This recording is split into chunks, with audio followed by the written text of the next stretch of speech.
kelas 12. Hari ini kita bertemu lagi dengan video pembelajaran pendidikan agama Katolik dan budi pekerti. Masih ingat pada video yang pertama kita membahas tentang panggilan hidup. Dan sekarang untuk video yang kedua ini kita akan membahas secara lebih mengkerucut, secara lebih khusus tentang salah satu panggilan hidup itu. Gereja Katolik menyebut bahwa perkawinan adalah salah satu bentuk panggilan hidup. Kita dipanggil Tuhan untuk menikah. Itu salah satu panggilan hidup yang dihayati oleh Gereja Katolik. Nah, sebelum lebih jauh ke depan nantinya teman-teman perlu tahu bahwa Gereja Katolik itu memiliki sebuah pemahaman, memiliki sebuah ajaran yang khas tentang kehidupan perkawinan di dalam Gereja Katolik. Maka sebelum teman-teman nantinya, bisa jadi nih teman-teman akan menikah secara Katolik atau menikah dengan orang Katolik, teman-teman perlu tahu secara detail bagaimana gereja menghayati tentang kehidupan perkawinan. Oke teman-teman, ini penting bagi teman-teman yang nantinya akan menggeluti soal kehidupan perkawinan. Maka silakan disimak baik-baik ajaran Gereja Katolik tentang perkawinan. Oke teman-teman, selamat mengikuti. Perkawinan dalam tradisi Katolik, pendidikan agama Katolik dan budi pekerti, SMA kelas 12. Alur umumnya demikian. Kita akan berawal dari pemikiran dasar, kemudian nanti dilanjutkan dengan perkawinan menurut KHK, kitab hukum kanonik, di mana nanti di dalamnya ada beberapa bagian yang lebih khusus, yaitu tentang perkembangan pemahaman perkawinan, berikutnya tentang paham dasar perkawinan, kemudian sifat-sifat hakiki perkawinan, dilanjutkan dengan konsensus perkawinan, lalu wewenang gereja, kemudian syarat-syarat untuk sahnya perkawinan, dan yang terakhir adalah perkawinan campur. Jadi ini adalah alur umum pembahasan untuk video kali ini. Kita masuk ke bagian yang pertama, yaitu pemikiran dasar. Yesus menyempurnakan nilai perkawinan menjadi gambaran kasih-Nya kepada gereja. Mau dikatakan dengan kata lain bahwa perkawinan itu merupakan simbol dari kasih Yesus kepada gerejanya. Yesus mengasihi gerejanya dengan menyerahkan nyawanya bagi siapa saja yang kemudian Yesus berkenan untuk mengkuduskannya. Maka suami dipanggil untuk mengkuduskan istrinya dan istri dipanggil untuk mentaati suaminya. Efesus bab 5 ayat 23. Seperti gereja sebagai tubuh Kristus taat kepada Kristus sang kepala. Dari segi moralitas Kristiani, perkawinan adalah sakramen yang mempunyai sifat dasar yang tak dapat diganggu-gugat, yaitu adalah setia. Kesetiaan mewujudkan diri ke dalam dua sifat perkawinan, yaitu monogam dan tak terceraikan.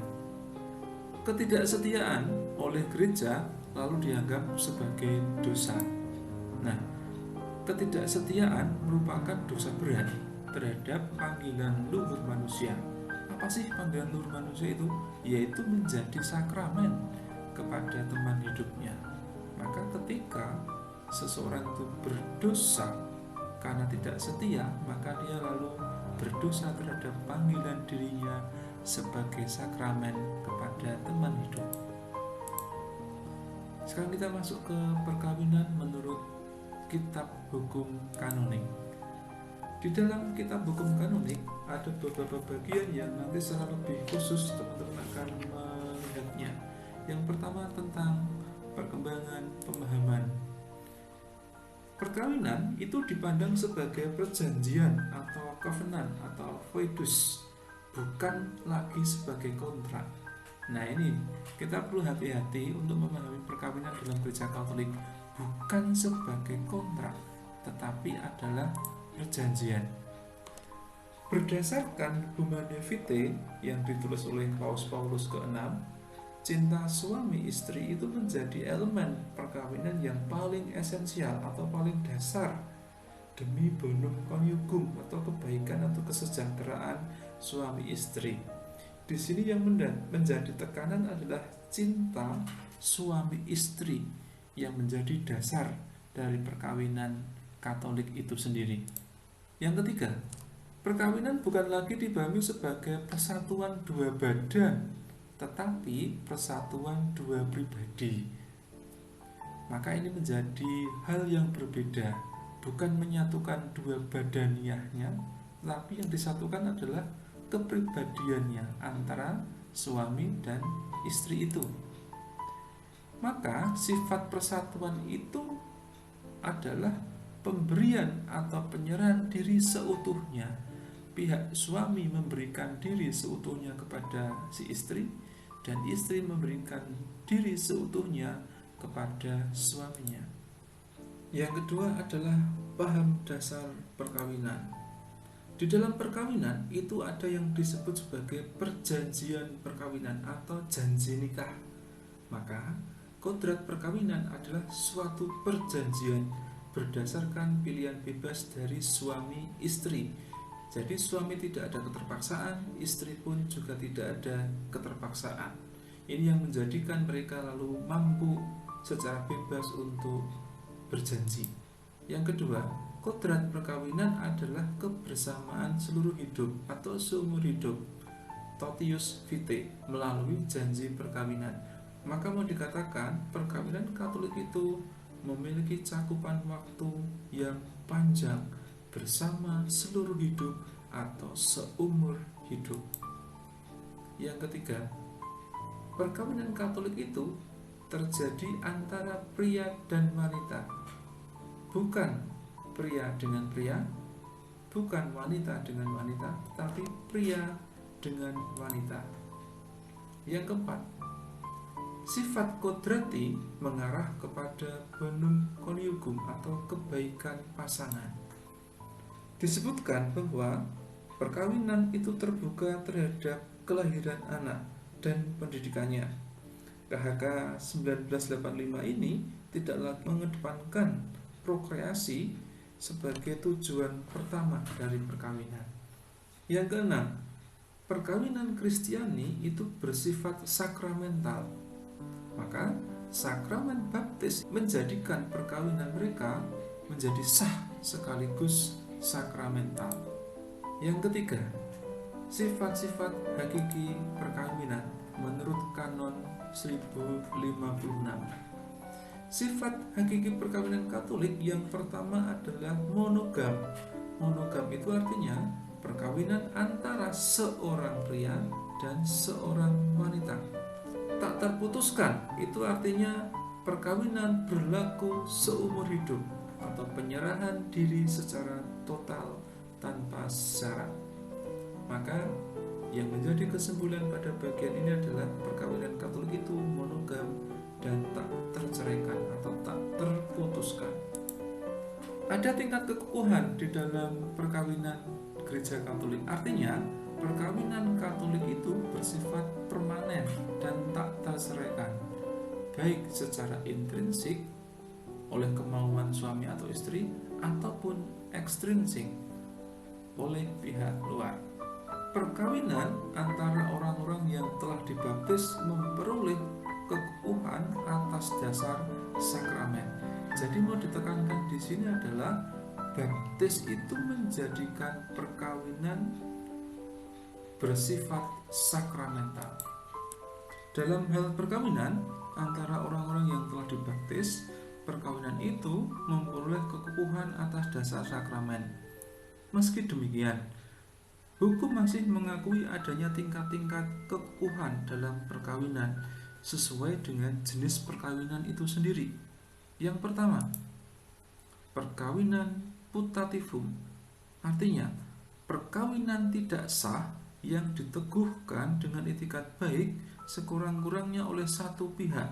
Secara hukum, perkawinan ini tidak mempunyai sifat kekukuhan dan ketak terceraian sama sekali.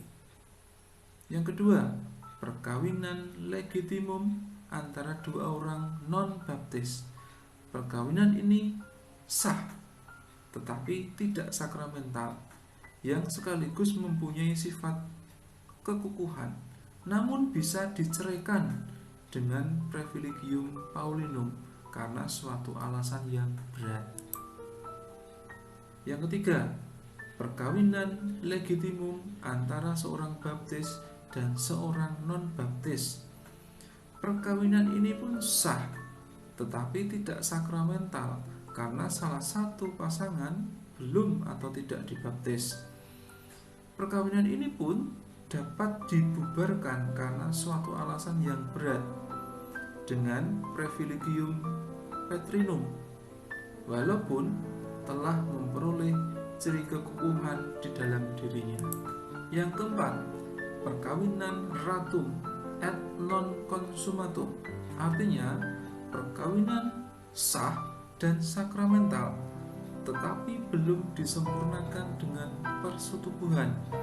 Tingkat kekukuhan perkawinan ini sudah masuk kategori khusus atas dasar sakramen, namun karena suatu alasan yang sangat berat masih dapat diputus oleh paus.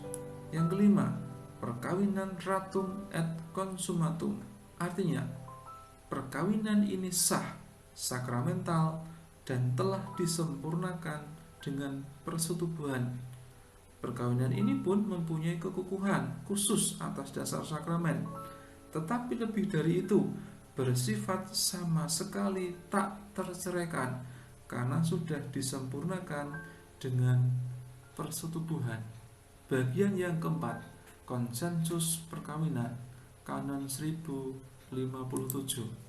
Artinya, konsensus atau kesepakatan adalah perbuatan kemauan di mana suami istri saling menyerahkan diri dan saling menerima untuk membentuk perkawinan dengan perjanjian yang tak dapat ditarik kembali. Matrimonium in fieri artinya perkawinan itu terwujud saat mempelai menyatakan konsensus atau kesepakatan atau janji tersebut. Yang kedua, konsensus harus dinyatakan secara legitim, artinya harus dinyatakan oleh kedua belah pihak terhadap yang lain. Artinya pihak suami atau istri harus saling menyatakan konsensus. Pria berjanji kepada wanita dan wanita berjanji kepada si prianya. Yang ketiga, konsensus tidak dapat diganti oleh kuasa manusiawi manapun. Artinya demikian, perkawinan itu nantinya tidak bisa diwakilkan atas dasar suatu alasan tertentu. Misalkan pihak pria tidak bisa hadir, kemudian mewakilkan ke pria yang lain untuk mewakilinya dalam perkawinan. Ini tidak diperbolehkan. Yang kelima, wewenang gereja atas perkawinan orang-orang Katolik. Kanon 11 menyatakan bahwa orang yang dibaptis di dalam gereja Katolik atau diterima di dalamnya itu terikat oleh undang-undang yang bersifat semata-mata gerejawi. Jadi orang-orang yang sudah dibaptis itu memiliki keterikatan terhadap hukum gerejawi. Tapi ada perkecualiannya di dalam perkawinan, yaitu rujukannya ke dalam kanon 1059. Demikian bunyinya, perkawinan orang-orang Katolik meskipun hanya satu pihak yang Katolik diatur tidak hanya hukum ilahi, melainkan juga oleh hukum kanonik, dengan tetap berlaku kuasa sivil mengenai akibat-akibat yang sifatnya semata-mata sipil dari perkawinan tersebut. Yang ketiga, maka di dalam perkawinan campur, pihak non-Katolik secara tidak langsung tetap terikat oleh undang-undang gerejawi. Yang keempat, permasalahan sipil seperti harta benda, warisan, kewarganegaraan, dan lain-lainnya itu bukan menjadi wewenang Gereja Katolik.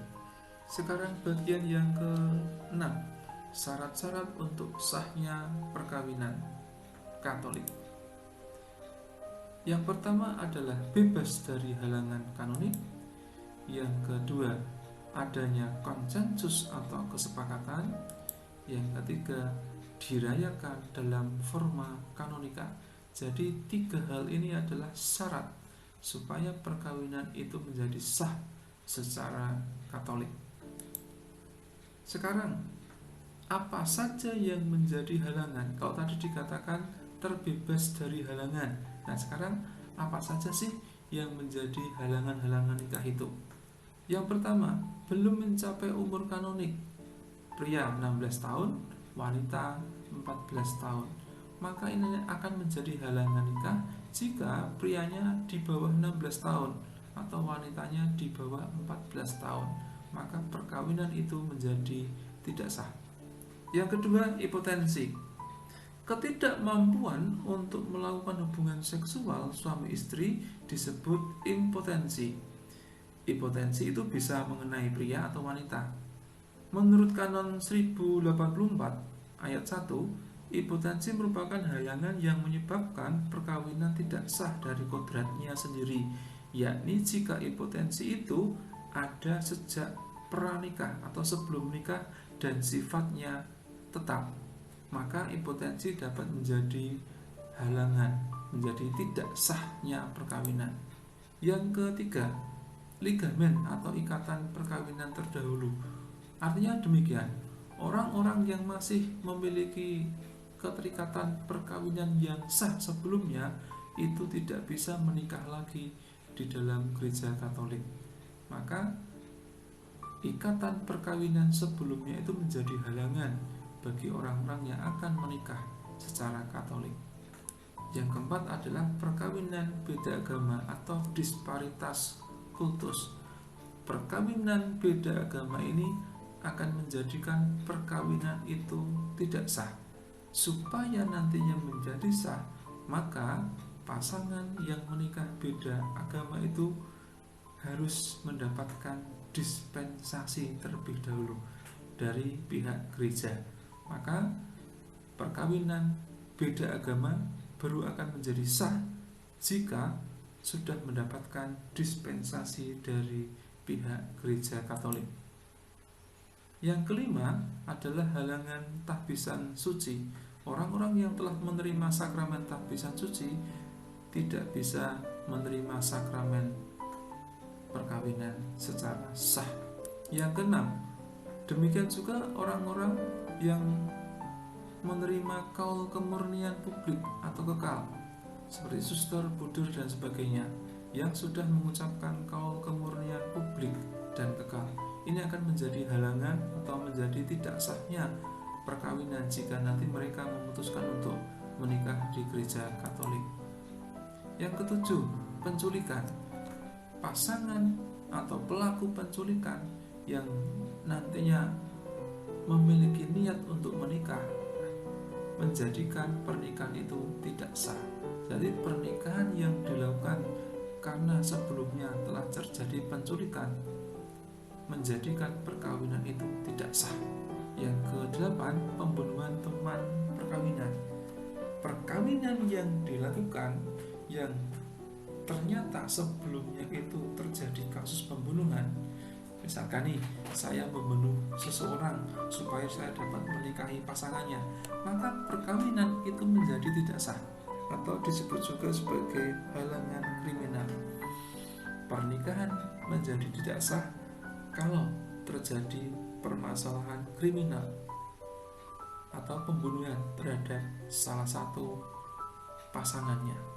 Yang kesembilan, hubungan darah. Gereja menetapkan halangan hubungan darah untuk melindungi atau memperjuangkan nilai moral yang sangat mendasar. Maka orang-orang yang memiliki hubungan darah tidak akan pernah bisa menikah secara sah di dalam Gereja Katolik. 10. Hubungan semenda. Hubungan semenda itu tercipta ketika dua keluarga saling mendekatkan batas-batas hubungan kekeluargaan lewat perkawinan yang terjadi antar anggota dari dua keluarga itu. Jadi hubungan semenda muncul sebagai akibat dari satu faktor ekstern, ikatan perkawinan, bukan faktor intern atau ikatan darah. Nah, maka kasusnya demikian. Hubungan semenda itu akan tidak menjadikan perkawinan tidak sah. Maka misalkan antara menantu dengan mertua itu kalau misalkan mereka menikah tidak sah. Antara ibu dan anak tiri laki-laki juga demikian, juga sebaliknya antara bapak dan anak tiri perempuan itu menjadikan perkawinan tidak sah. Yang ke-11, kelayakan publik. Kelayakan publik muncul dari perkawinan yang tidak sah, termasuk hubungan kumpul kebo yang diketahui umum. Halangan nikah yang timbul dari kelayakan publik dibatasi pada garis lurus tingkat pertama antara pria dengan orang yang berhubungan darah dengan pihak wanita. Begitu juga sebaliknya. 12. Hubungan adopsi. Anak yang diadopsi lewat adopsi legal memiliki status yuridis yang analog dengan status yuridis anak kandung. Maka jika ada seorang yang menikahi anak adopsinya, itu menjadi tidak sah secara gerejawi. Bagian yang ke-7, perkawinan campur.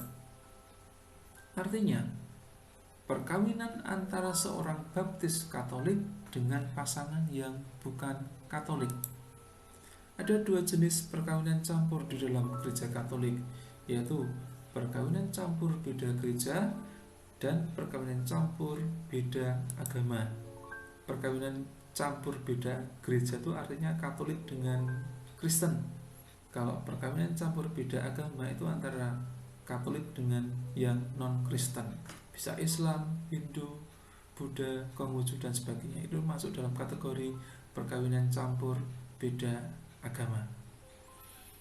Yang ketiga, persyaratan pernikahan campur adalah memperoleh dispensasi setelah pihak yang Katolik membuat janji. Apa janjinya? 1. Tetap setia dalam kekatolikannya. 2. Berusaha dengan serius untuk mendidik dan membaptis anak-anak yang akan lahir dalam gereja Katolik. Maka dispensasi ini baru akan diberikan setelah pihak Katoliknya berjanji demikian.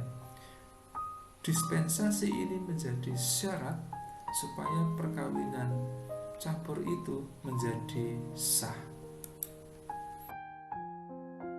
Baik teman-teman, setelah teman-teman mengikuti panjang lebar tentang dinamika kehidupan perkawinan di dalam gereja Katolik, teman-teman paling tidak sekarang memiliki gambaran sebenarnya seperti apa sih perkawinan di dalam gereja Katolik itu.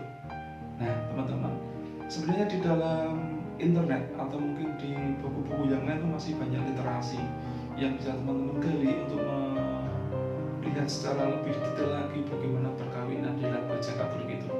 Nah, nantinya teman-teman akan terus dihadapkan pada tantangan ini untuk menggali lagi bagaimana gereja Katolik menyiapkan umatnya, menyiapkan orang-orang yang ada di sekitarnya untuk menghayati kehidupan perkawinan. Nah teman-teman, demikian ending dari mata pelajaran pendidikan agama Katolik tentang perkawinan di dalam tradisi gereja Katolik. Teman-teman setelah ini akan mengerjakan tugas seperti biasanya, nanti akan saya kirim